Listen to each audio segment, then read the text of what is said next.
Hi there. I'm Laurelann Porter. I'm a shamanic artist and a spiritual mentor.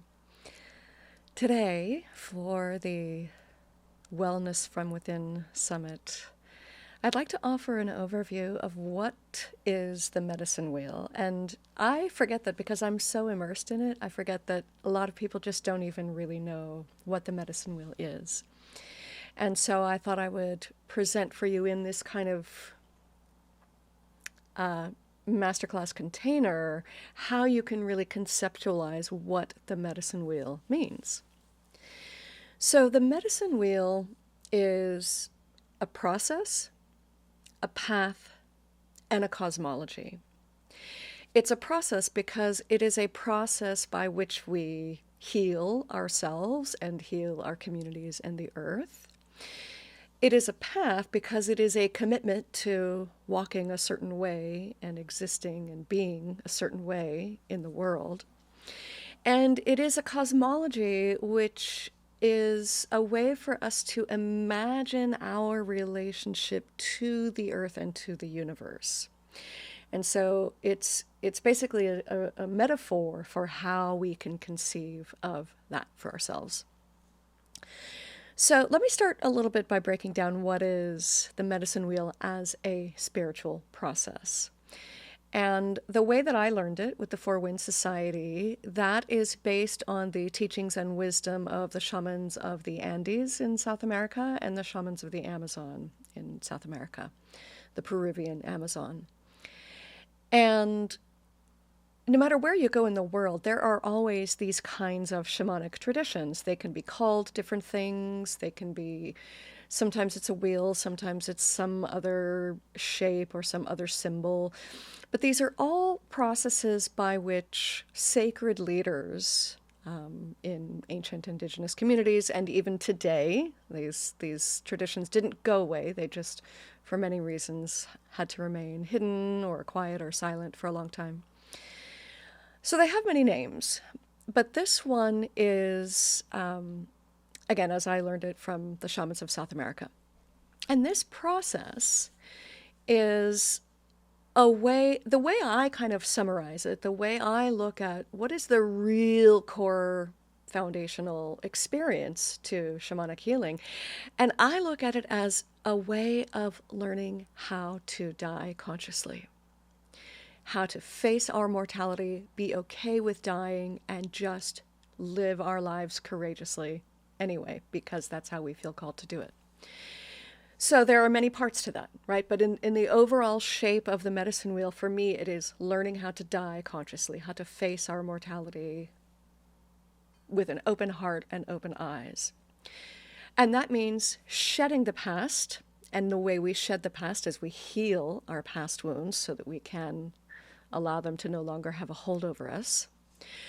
We learn how to face death, and we learn the journey beyond death and back across that rainbow bridge. We learn how to honor our ancestors, and again, that involves healing the relationship with our ancestors. We learn how to understand and navigate our own mythic map. And that has to do with our purpose in life and understanding who we are as very distinct individual expressions of consciousness and what is our very unique path and purpose in this lifetime.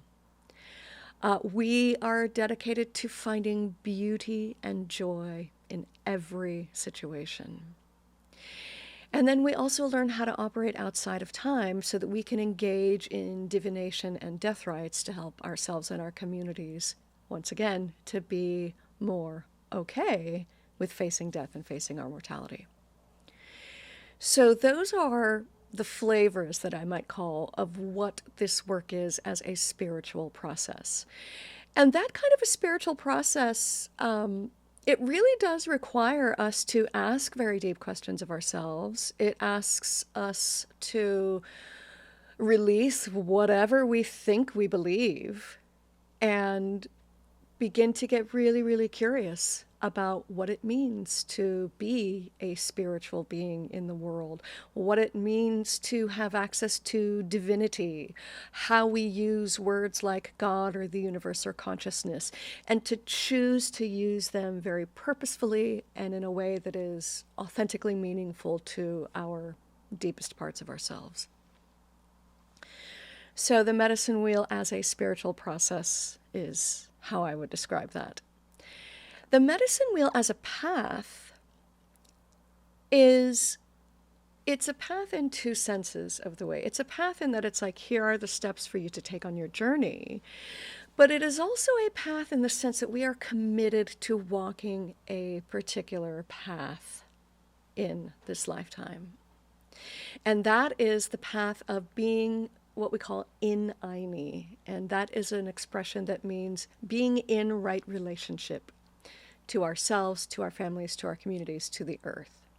And so we commit to having a healthy relationship with the earth, with ourselves, with our family, with our communities.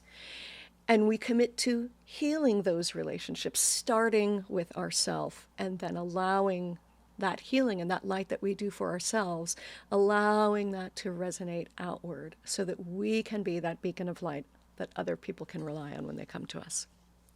So that path, again, it's both kind of the map to get there, but also the commitment to being a certain way in the world, and being a healer in the world, and being a source of light in the world. And then lastly, the way to look at the medicine wheel as a model for cosmology is it's sort of related to how we look at it as a path. The medicine wheel, the way we call it in, is we call it in the four directions, and also the earth and the sky. And each of the directions has a set of tasks and a set of wisdom teachings and a set of guidelines that we go through to do each of those steps in the spiritual process that I described. And so in the south, we shed our past and we learn to see beauty everywhere. In the west, we face our fears and we face death, and we learn to be courageous and never engaging in battle. So we are warriors, always prepared to fight, but never, ever, ever choosing to fight. And then in the north, in this cosmology, in the north is where we honor our ancestors, and also where we learn the medicine of the hummingbird, who teaches us to drink only from the nectar of life, to really reside in that place of bliss and joy, and to leave all the pain and trauma in the past. And then in the east, where we learn to work outside of time, that's where we start to get into the death rites, divination, and the area where we really are tending to our global community and our planetary wellness. That's the commitment we make in the east. And then, of course, honoring the earth and the sky, and understanding that even though we are not the center of the universe, in some ways we are the center of our very own universe. And when we recognize that we can be at that space of perfect balance between the earth and the sky, rooting, excuse me, rooting us and grounding us in this physical earthly realm, but also any time that we seek that connection or desire that connection, we can tap into that connection that is our access to consciousness, to divine source, to whatever you want to call that, your guides and angels and holy helpers, God, the universe, whatever. And there's a shape, pardon me, there is a shape that is a very powerful shape in sacred geometry, which is sort of the three-dimensional version of a wheel. And it is the torus, the toroid shape, which is like a donut shape. And that shape is actually how we exist energetically in the world. And all we have to do is set our intention that we want to renew the energy that flows through us. It goes from the center of our being up and out into the universe, upward and also down into the earth. And we also receive simultaneously the divine wisdom of the heavens and also the energetic support of the earth when we set that intention. And the way I'm going to show you how to effectively do that in your life is by opening what we call in our tradition the Viracocha. The Viracocha, as they teach it to us, is considered to be sort of like the eighth chakra. It is the place where, excuse me, oh my. It is the place where your soul resides outside of time, outside of this lifetime. And so when we need to just call in a little bit of that sort of general light and healing, we open our Viracocha, so we draw down that infinite version of ourself, that infinite divine self that is always connected to consciousness. And we just create this beautiful bubble of white light around us that is protective and nourishing. And we just sit there for as long as feels necessary. And it's what we do in our healing sessions as shamans. We open our Viracocha over ourselves and then we extend it over our community. So I'm going to invite everyone to do that right now. So take a couple of deep cleansing breaths.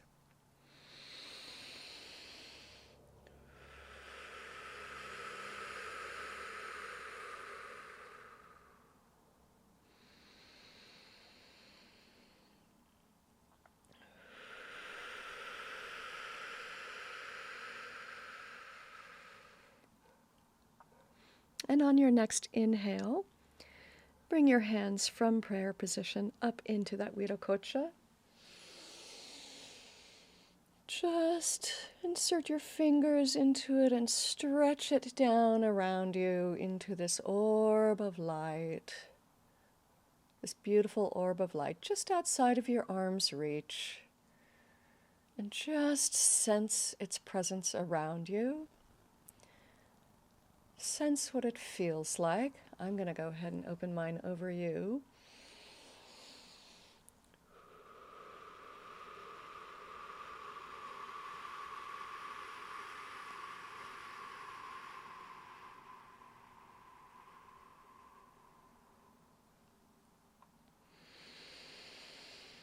And just feel what that feels like to be held in this container where you are safe, supported, and loved.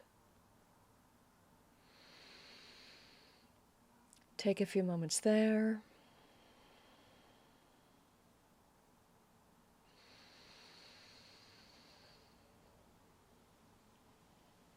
I will end now. You can feel free to stay there for as long as you feel called to, for as long as feels beautiful and necessary for your well-being. Thanks for joining me. Cheers.